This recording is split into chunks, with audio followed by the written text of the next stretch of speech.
नमस्कार. तर आजपासून होत आहे नवरात्रीची सुरुवात.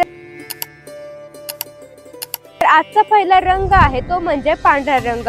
तर या दिवशी आपण शैलपुत्री या देवीची पूजा देखील करतो. शैलपुत्री ही देवी पार्वती देवी हिमालय राजाची कन्या होती. त्यांनी शिवजींच्या विवाहासाठी कठोर तप केले. ही कथा आपल्याला हे शिकवते की पवित्रता, निर्धार आणि समर्पण महत्वाचे आहेत. ती आध्यात्मिक प्रवासाची मूलभूत शक्ती आहे. म्हणजेच मजबूत मुळाशिवाय वृक्ष वाढत नाही. त्रिदेवीचे रूप. अर्थ: शैलपुत्री म्हणजे पर्वताची कन्या. शैल म्हणजे पर्वत आणि पुत्री म्हणजे मुलगी. शैलपुत्री या देवीचे रूप. देवी वृक्षावर चढलेली दिसते. हातामध्ये त्रिशूळ जे वाईट शक्तीवर विजय मिळवण्याचे प्रतीक आहे. दुसऱ्या हातामध्ये कमळ पवित्रता आणि आध्यात्मिक उन्नतीचे प्रतीक आहे.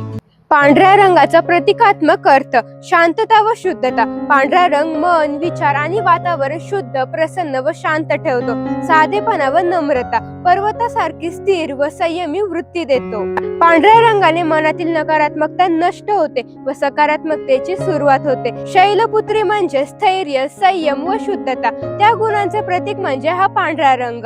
म्हणून नवरात्रीच्या पहिल्या दिवशी पांढरा रंग घालून आपण देवीला वंदन करतो आणि आपली सुरुवातही स्वच्छ, निर्मळ व सकारात्मकतेने करतो.